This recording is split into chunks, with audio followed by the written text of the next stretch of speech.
여러분 반갑습니다. 말씀의 빛 성경 강의 시간입니다. 누가복음도 이제 중반으로 향해 나아가고 있습니다. 누가복음을 다시 한번 정리해 보면 크게 네 부분입니다.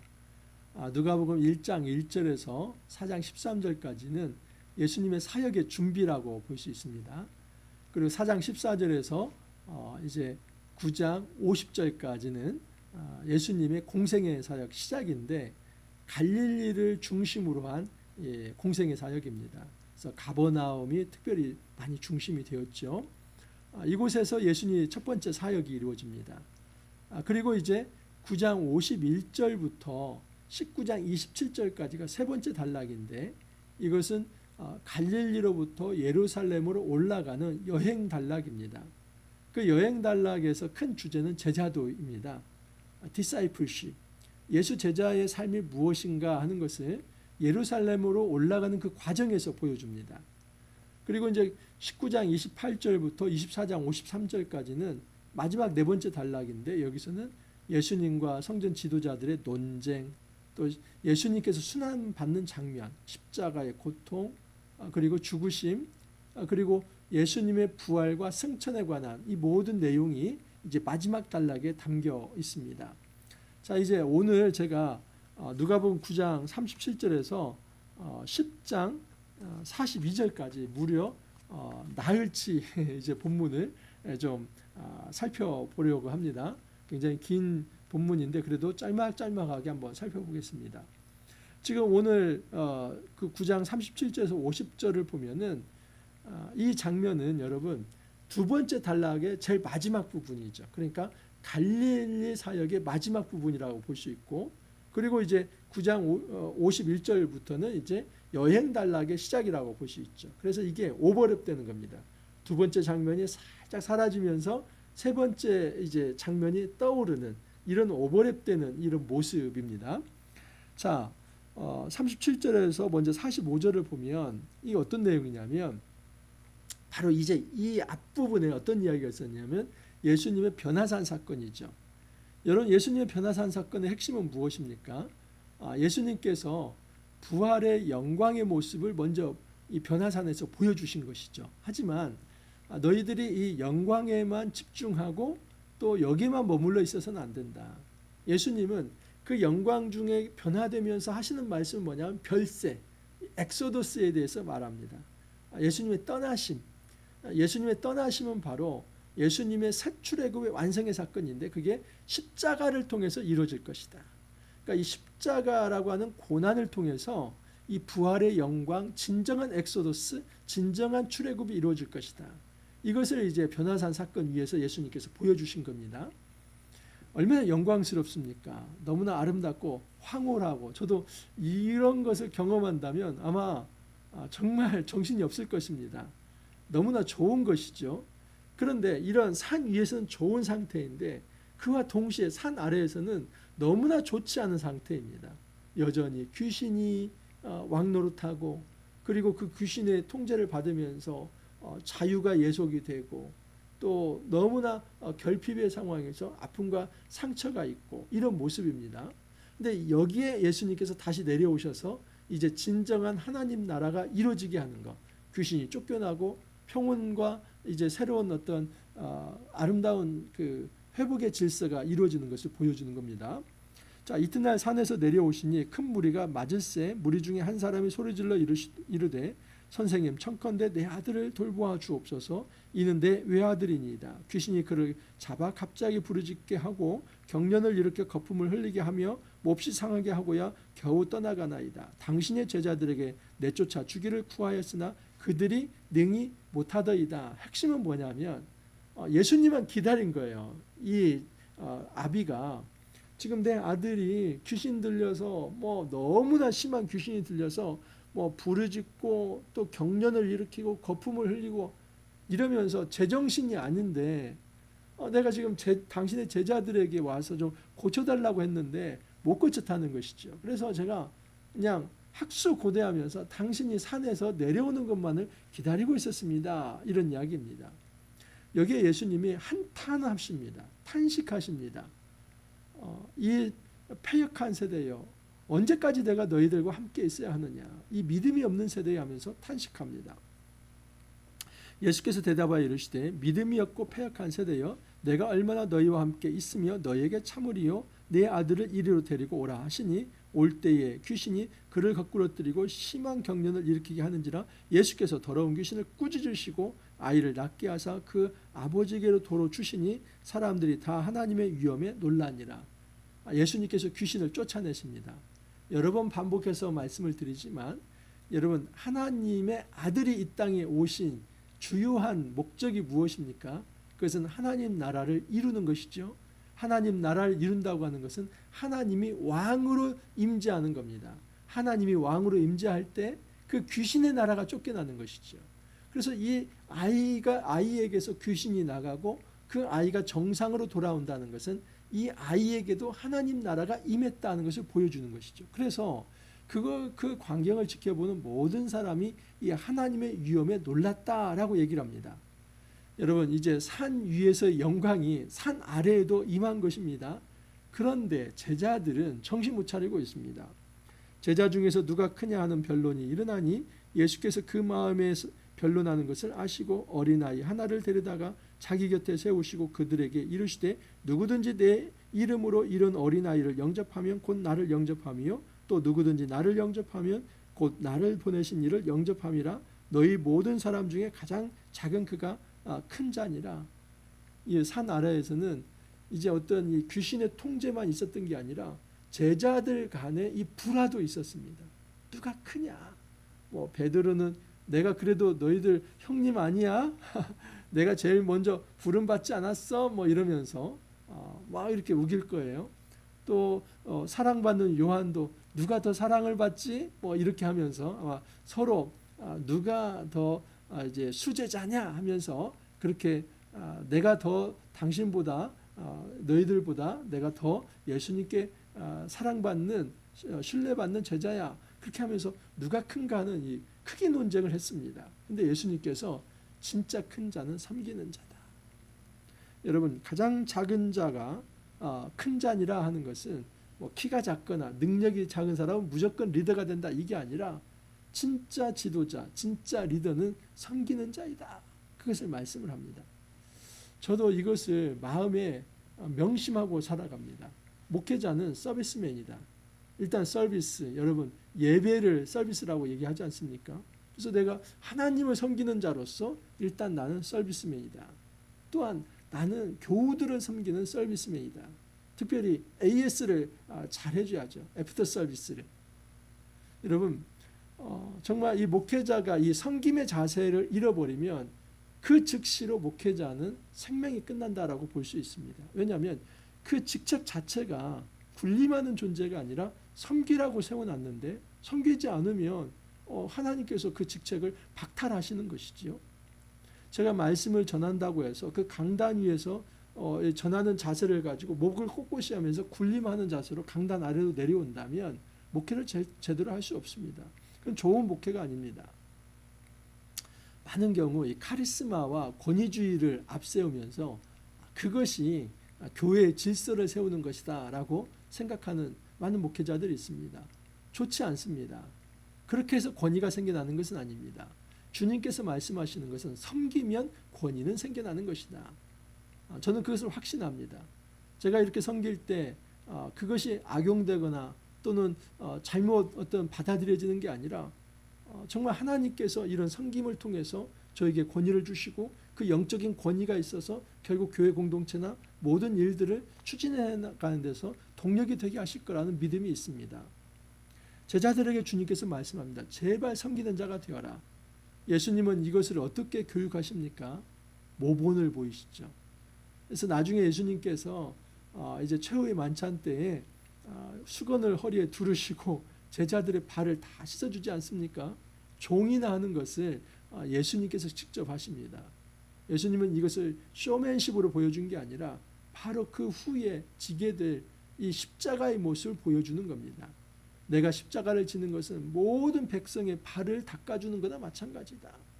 내가 종처럼 섬기기 위해서 이 땅에 왔다. 내가 군림하고 높아지기 위해서 한 게 아니라 나 자신을 드림으로써 섬김으로써 새 생명을 주기 위해 이 땅에 왔다. 그러면 제자도 디사이플십이 뭔가? 첫 번째는 섬김이다.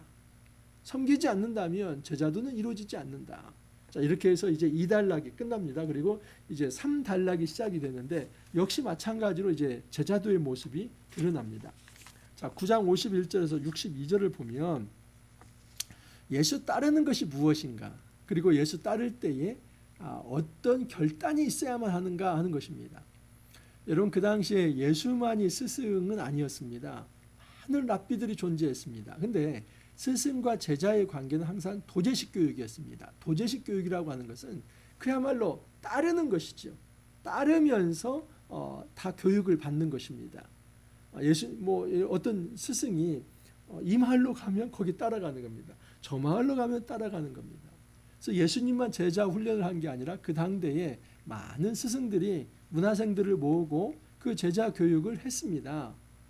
여러분, 예수님도 그런 제자 훈련을 한 겁니다. 그러면 일정 기간, 이 제자 훈련을 받는 이 일정 기간에는 집중할 필요가 있습니다. 그리고 그 집중할 때는 자기 것을 내려놔야만 합니다.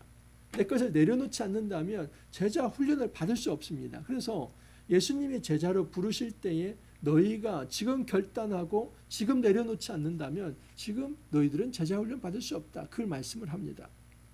예수께서 승천하실 기약이 차감해 예루살렘을 향하여 올라가기로 굳게 결심하고 사자들을 앞서 보내심에 그들이 가서 예수를 위하여 준비하려고 사마리아인의 한 마을로 들어갔더니 예수께서 예루살렘을 향하여 가시기 때문에 그들이 받아들이지 아니하는지라 제자 야고보와 요한이 이를 보고 이르되 주여 우리가 불을 명하여 하늘로부터 내려 저들을 멸하라 하기를 원하시나이까. 여러분, 이 야고보와 요한이 그냥 불같은 사람들입니다. 우리는 사도 요한을 아주 사랑의 사도다. 그래서 굉장히 요한 1, 2, 3, 4에서도 사랑을 강조하는 사랑의 사도다라고 말을 하는데 그가 원래의 모습은 불같은 사람입니다. 사마리아 사람들이 예수를 배척하고 받아들이지 않자 예수님, 이 하늘에서 불을 명하여 내리게 해서 저 사람들 다 태워버릴까요? 이런 어떤 굉장히 불같은 성격을 가진 사람이 요한이었습니다. 그런데 그런 요한이 이제 변화가 되어서 사랑의 사도가 되는 것이죠. 역시 섬기라는 것입니다. 여러분, 이제 예수님을 따르는 모습에 대해서 예수님께서 강한 결단을 요구합니다. 길 가실 때 어떤 사람이 여짜오되 어디로 가시든지 나는 따르리이다. 자기 의지이죠. 내가 내 열정을 가지고 예수님 당신을 따라가겠습니다. 나는 따라갈 용기가 있고 지금 따라갈 수 있습니다. 그런 말을 하는 겁니다. 근데 예수님께서 이제 초치는 이야기를 합니다. 여우도 굴이 있고 공중에 새도 집이 있으되 인자는 머리 둘 곳이 없도다 하시니 여러분, 이 말씀은 너는 자격이 없으니까 따라오지 마 이게 아니라 예수를 따르겠다고 하는 그 사람들에게 예수님께서 현실을 얘기하는 겁니다. 여우도 굴이 있고 공중에 새도 집이 있는데 인자는 머리 둘 곳이 없다. 이 세상에 많은 이제 스승들이 있는데 그들은 좋은 집도 있고 또 많은 좋은 어떤 편리한 편의를 이제 베풀면서 이제 제자 교육을 받는데 불편함이 없게 하는데 나는 스승이지만 그 어디에 머리 둘 곳도 없다. 나하고 같이 간다면 너희들 들잠 자야 하고 배고플 수도 있고 또 굉장히 궁핍과 어려움에 처할 수도 있다. 예수님은 제자로 살아가겠다고 하는 사람들에게 분명한 현실을 이야기합니다. 제자의 삶이 녹록한 게 아니다. 또한 또 다른 사람에게 나를 따르라 하시니 그가 이르되 나로 먼저 가서 내 아버지를 장사하게 허락하옵소서. 이제는 예수님이 먼저 요구하십니다. 또 다른 사람에게 너는 나를 좀 따라오너라. 그랬더니 이 사람이 하는 얘기가 내 아버지를 장사하게 허락하옵소서. 여러분, 그 당시에 이 어떤 부모의 장례를 치르는 것은 제 1순위입니다. 만약에 이것을 하지 않는다면 그것은 폐륜적인 것이죠. 근데 예수님께서 뭐라고 하냐면 죽은 자들로 자기의 죽은 자들을 장사하게 하고, 참 어떤 난해 구절이라고 볼 수 있습니다. 여러분, 이거 매우 난해 구절입니다. 죽은 자들로 자기의 죽은 자들을 장사하게 하고, 앞에 죽은 자들은 뭐고 뒤에 죽은 자들은 뭔가? 앞에 죽은 자들은 일반적으로 이렇게 해석을 합니다. 영적으로 죽은 자들. 그러니까 육적으로 죽은 자가 아니죠. 뒤에 죽은 자는 실제로 육체적으로 죽은 자들. 그래서 너희 주위에 세상 사람들이 네 아비를 장사하게 하라. 이것은 어떤 부모 공경도 할 필요가 없고 그렇게 어떤 패륜적으로 살아가라는 그런 가르침이 아닙니다. 이건 굉장히 독특한 어떤 그 당시만의 이야기이죠. 예수님께서 여러분 2000년 전에 이 땅에 오셨습니다. 그리고 예수님께서 반복해서 또 오실 분이 아닙니다. 예수님의 이 공생의 3년입니다. 짧은 시간입니다. 근데 그 시간은 그 무엇과도 비교할 수 없는 절대적 시간입니다. 그래서 다른 것을 쳐다볼 만한 겨를이 없습니다. 심지어 부모가 죽어서 지금 장사를 치러야만 하는 그 일에도 그것이 예수님을 따르는 것과 비교했을 때 예수님 따르는 것이 더 우선순위가 되어야 한다. 여러분 예수 제자가 될 때에 이 우선순위 결정이 매우 중요합니다. 오늘날 그냥 부모도 몰라보고 형제도 몰라보고 비도덕적으로 비윤리적으로 그렇게 살아가라 그 가르침을 주는 게 아니라 우리 삶 속에서 정말 예수 제자가 되고 싶다면 우선순위를 똑바로 해라. 정말 내가 예수 제자 훈련 받는 데에 집중할 수 있는 모든 환경을 만들어라. 그것을 말씀을 하시는 것입니다. 또한 뒷부분도 마찬가지입니다. 너는 가서 하나님 나라를 전파하라 하시고 또 다른 사람이 이르되 주여 내가 주를 따르겠나이다마는 나로 먼저 내 가족을 작별하게 하소서. 근데 예수님께서 이런 말씀을 하시죠. 손에 쟁기를 잡고 뒤돌아보는 자는 하나님 나라에 합당하지 않다. 여러분 쟁기질 하는 사람이 뒤를 자꾸 돌아보면 소가 어디로 가겠습니까? 그냥 갈팡질팡하겠죠. 쟁기질 할 때는 똑바로 목표를 앞에 두고 가야 소도 쟁기질을 잘하는 겁니다. 이 하나님 나라의 사역에 부름을 받아서 자꾸 옛 생활에 얽매이고 또 다른 것에 이제 눈길을 주고 그렇게 한다면 예수 제자로서 제대로 훈련 받을 수 없다 하는 것이죠. 자 이제 공생의 사역에서 여행 단락 부분에서 첫 번째 예수님의 이 제자도는 진정한 결단이 필요하다는 것이죠. 이 훈련을 받는 데 있어서 장애 요소들을 좀 치우고 우선순위를 명확하게 하면서 결단하고 출발하라 얘기를 합니다. 자 10장 1절에서 24절은 이제 예수님이 70인 전도대를 파송하는 장면입니다.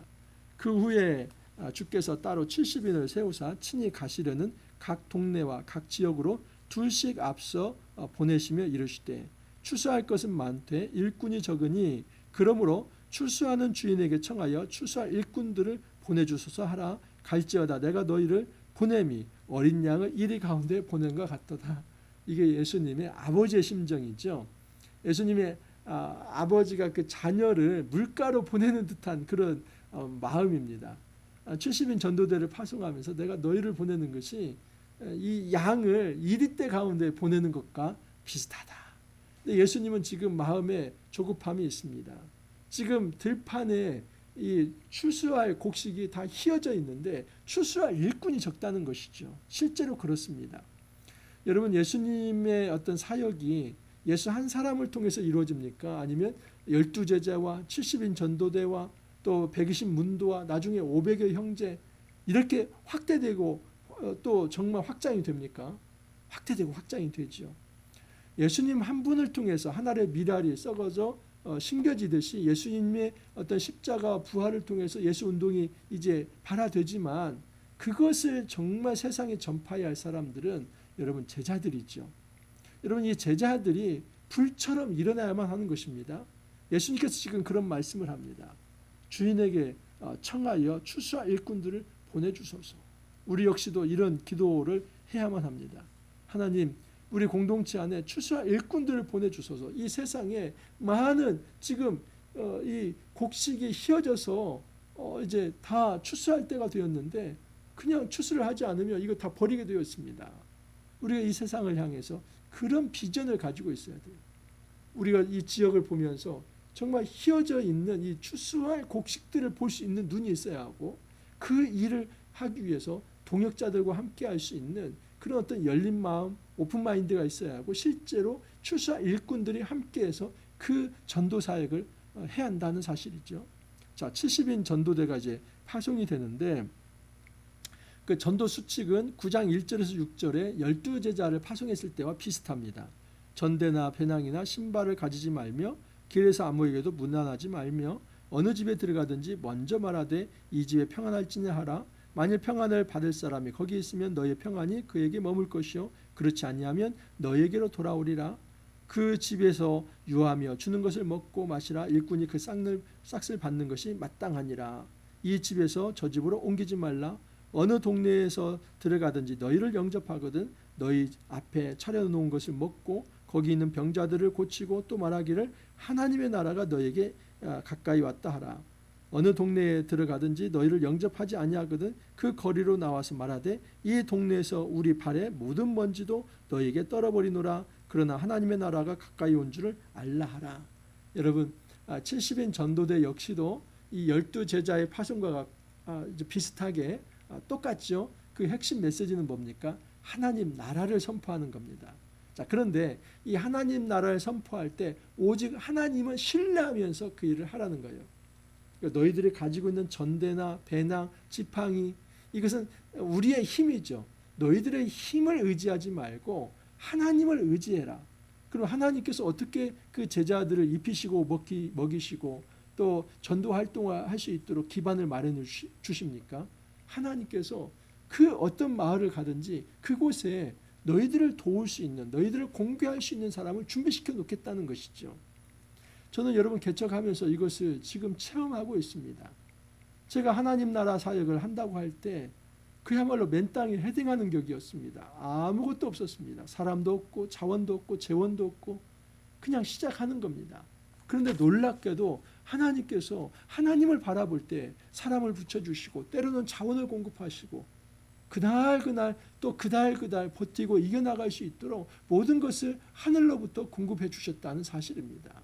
이 전도 수칙을 가지고 지금까지 걸어왔고 앞으로도 그렇게 걸어갈 것입니다. 중요한 것은 목회자나 전도 사역자들이 그냥 제사보다 제밥에 더 눈이 가서 탐욕을 부려서는 안 된다는 겁니다. 이런 탐욕이 있으면 하나님 나라 사역은 왜곡될 수밖에 없습니다. 하나님 나라 복음을 전파하는 데 초점을 맞춰라. 그래서 어느 집에든지 가면은 사욕을 부리지 말고 주는 대로 먹고 거기서 다른 집으로 또 막 떠나려고 하는 이런 거 하지 말고 편법 쓰지 말고 그곳에서 온전히 하나님 나라 사역을 전파하는 데 집중하라라고 얘기를 합니다. 자, 그러자 이제 70인이 돌아와서 선교 보고를 하죠. 기뻐하여 돌아와 이르되 주여 주의 이름이면 귀신들도 우리에게 항복하더이다. 얼마나 이제 황홀하고 또 기뻤겠습니까? 그러니까 예수님이 귀신을 쫓아낸 것이 아니라 이제는 70인 전도대가 예수 이름으로 명하니까 귀신이 쫓겨납니다. 그래서 이 정말 기쁨의 선교 보고를 합니다. 자, 그런데 예수님께서 약간 초치는 이야기를 좀 합니다. 예수께서 이르시되 사단이 하늘로부터 번개같이 떨어지는 것을 내가 보았노라. 내가 너희에게 뱀과 정갈을 밟으며 원수의 모든 능력을 제어할 권능을 주었으니 너희를 해칠 자가 결코 없으리라.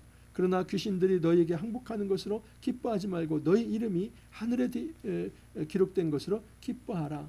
너희 이름이 생명책에 기록된 것으로 그것으로 기뻐하라.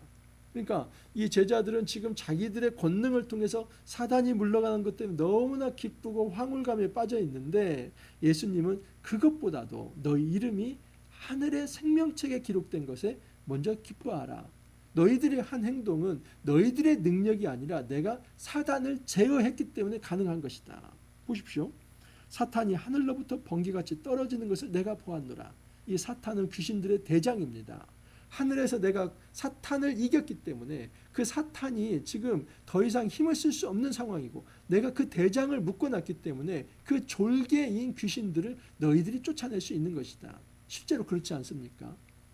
여러분 싸움에서 그 적군의 대장을 딱 이겨버리면 그 졸개는 힘을 못 쓰는 겁니다. 지금 70인 전도대가 귀신들을 쫓아낸 것은 귀신들의 대장인 그 사탄을 예수님께서 이기신 겁니다.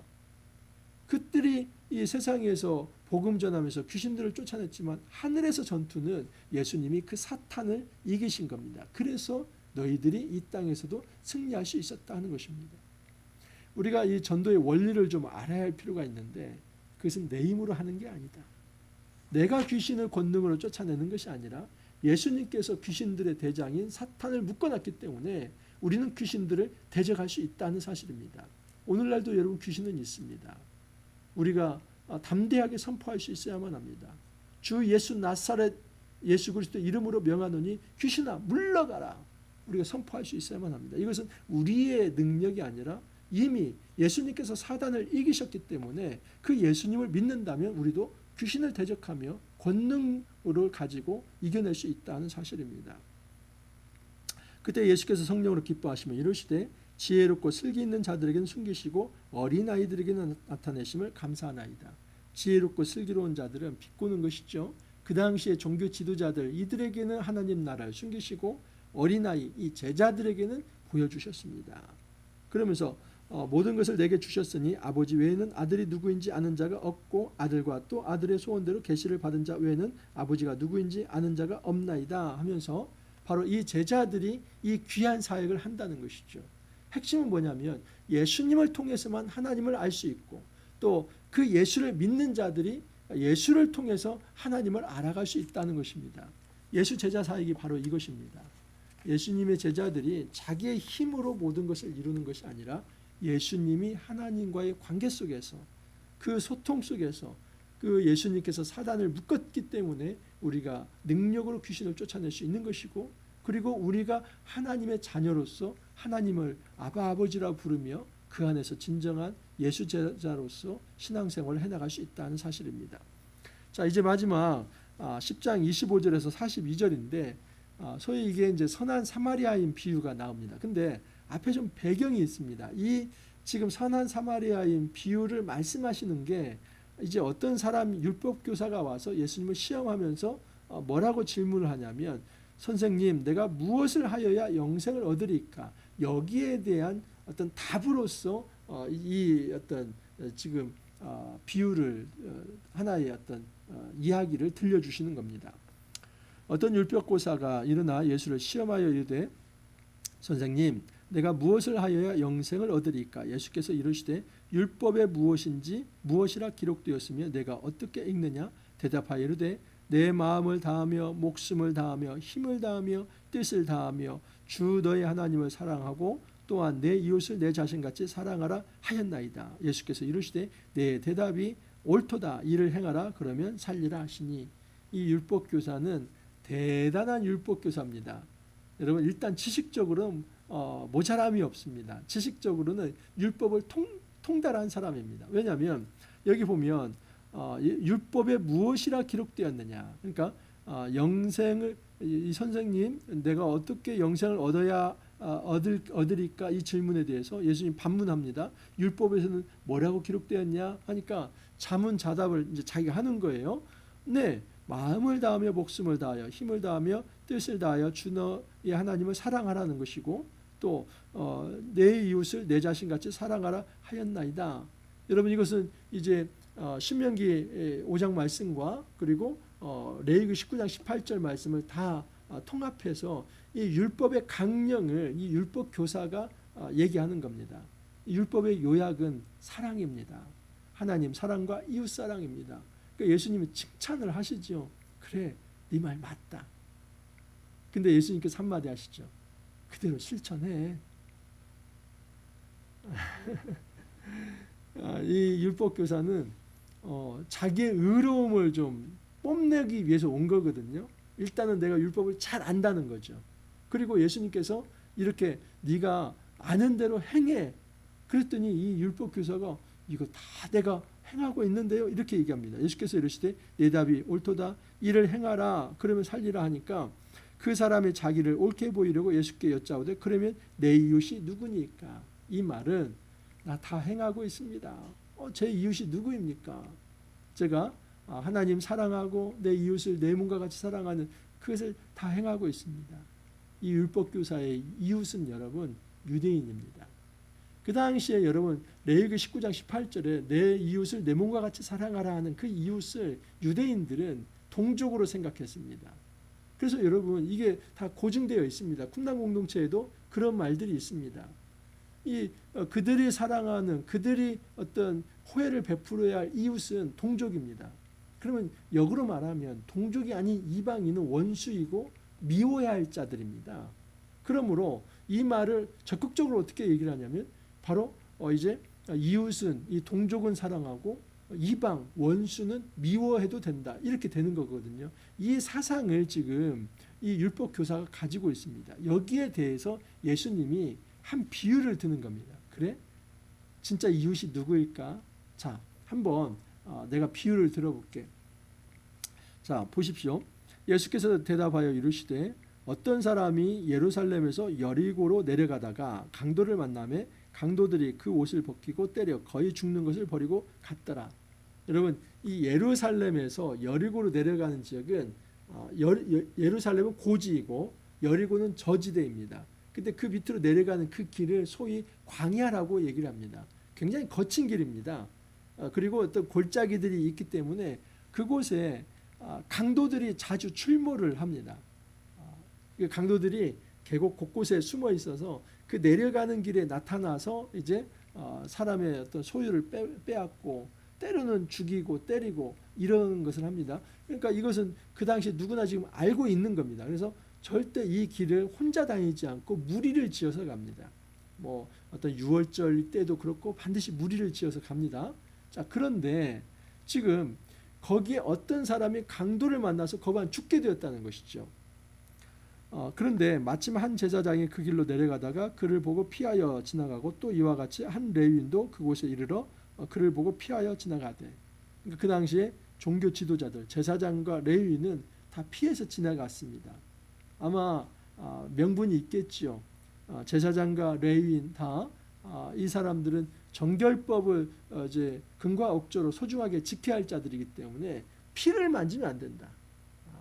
또는 만약에 피를 많이 흘려서 죽었다면 더 심각한 거죠. 시체를 만져서는 안 된다.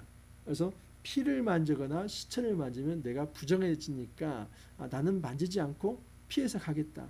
뭐 이게 첫 번째일 것이고, 두 번째는 딱 보니까 나도 강도 만날 그런 어떤 위기 상황이지 않습니까? 그러니까 꽁무니를 빼는 것이지요.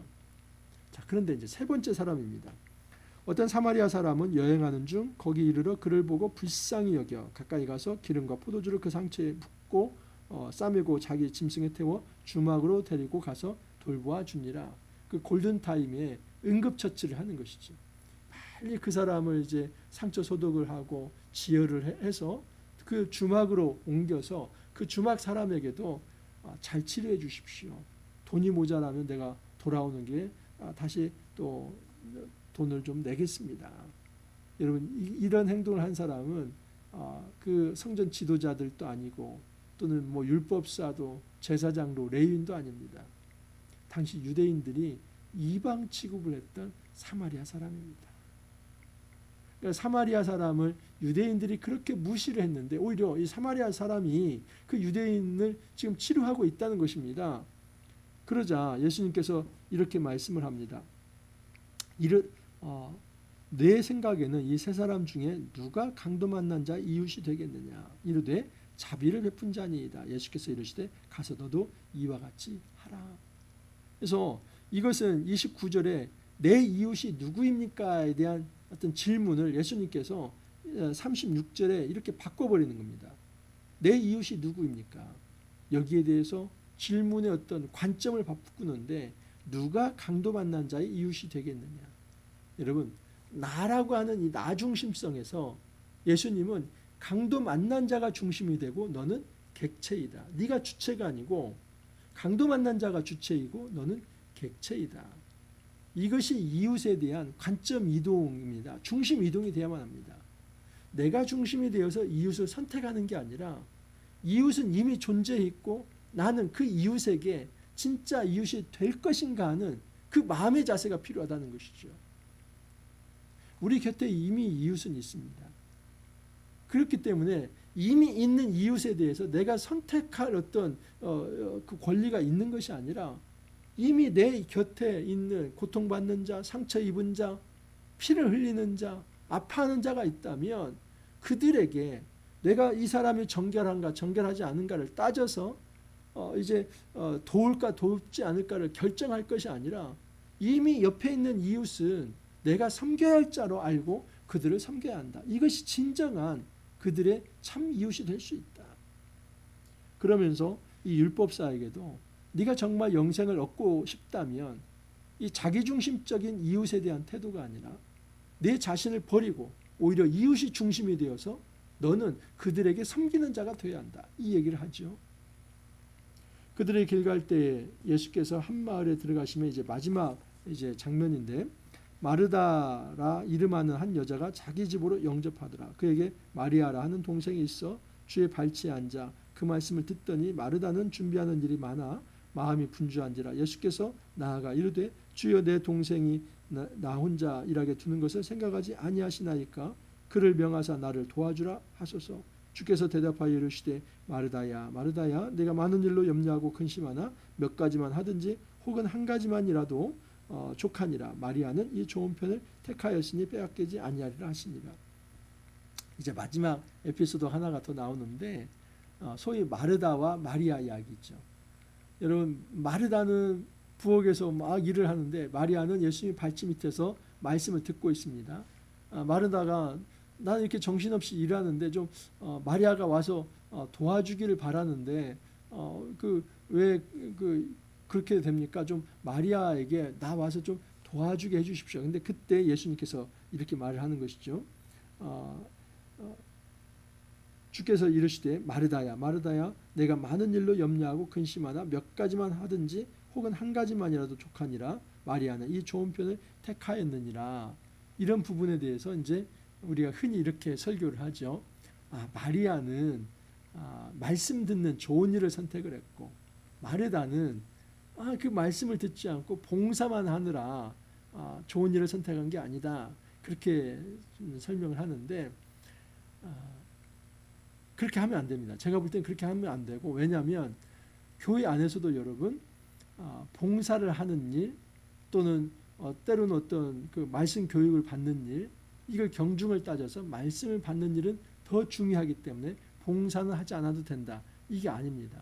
사실 봉사하는 일이나 말씀을 듣는 일 다 모든 일에 있어서 중요한 일이죠. 근데 여기에서 지금 예수님은 이 마리아가 하는 일에 대해서 그렇게 평가절하할 수 있는 게 아니라 아주 이 마리아는 좋은 편을 선택했다. 그 말을 하는 겁니다. 자, 그런데 배경이 좀 필요합니다. 이스라엘의 가옥은 여러분 남자들의 영역과 여자들의 영역이 분명히 구분되어 있습니다. 오늘날로 생각하시면 안 되고 고대에 2000년 전에 그랬습니다. 그래서 가옥에서 여자들의 영역은 주로 부엌입니다. 부엌이고 남자들의 영역은 거실입니다. 거실에서 남자들은 대화를 나누고 또 뭐 율법 토론도 하고 가르침도 받고. 그래서 여러분 대부분 제자들의 이름 12제자의 이름이 다 남자입니까 여자입니까? 남자 있죠.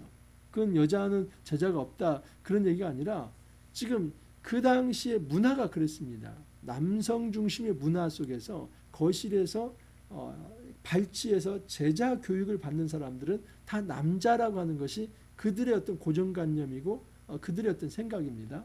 그래서 마르다가 거기에 대해서 좀 지적을 하는 것이죠. 나는 바쁘고 지금 마리아가 남자도 아닌데 왜 그 남자들 틈에서 제자 교육을 받으려고 합니까? 이 부분을 지적하는 것에 대해서 예수님이 아니 여자도 제자가 될 수 있다.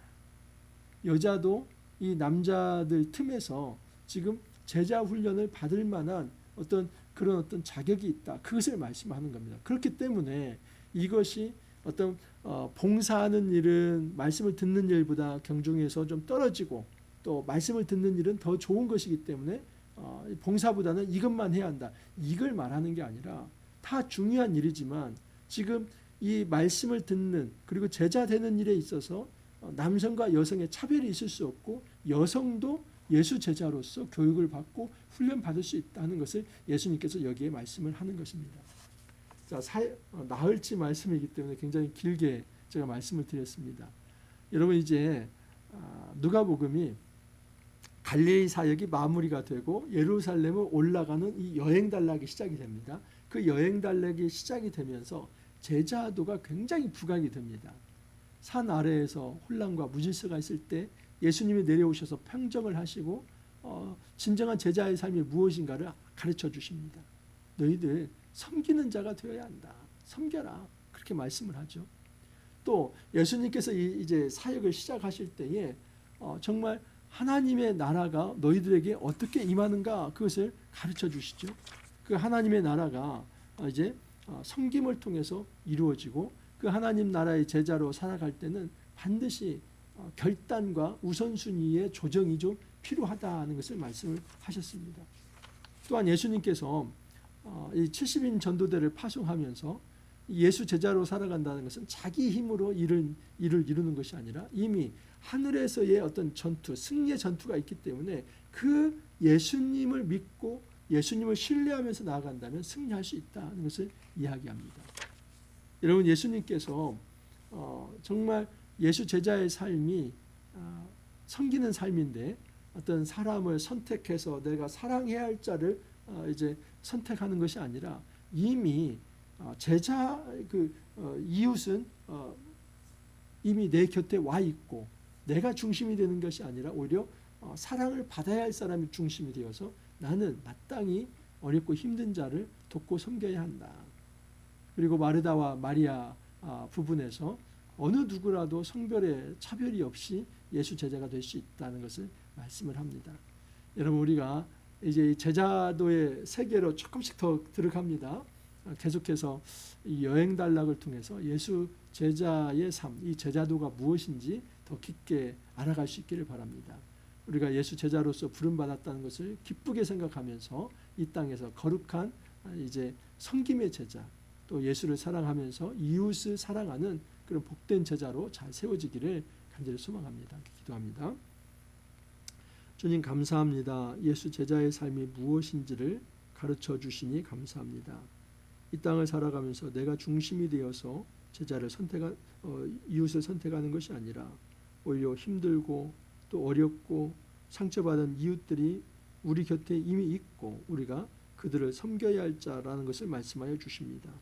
예수님께서 이 땅에서 제자를 섬기면서 그렇게 먼저 보연을 보여주셨듯이 우리도 예수를 따르는 제자로서 이 섬김의 본을 가지고 이웃을 사랑하며 또 그들을 돕기 위해 우리 자신을 드리는 이 귀한 희생과 봉사의 삶을 살아갈 수 있도록 주님 이끌어 주옵소서.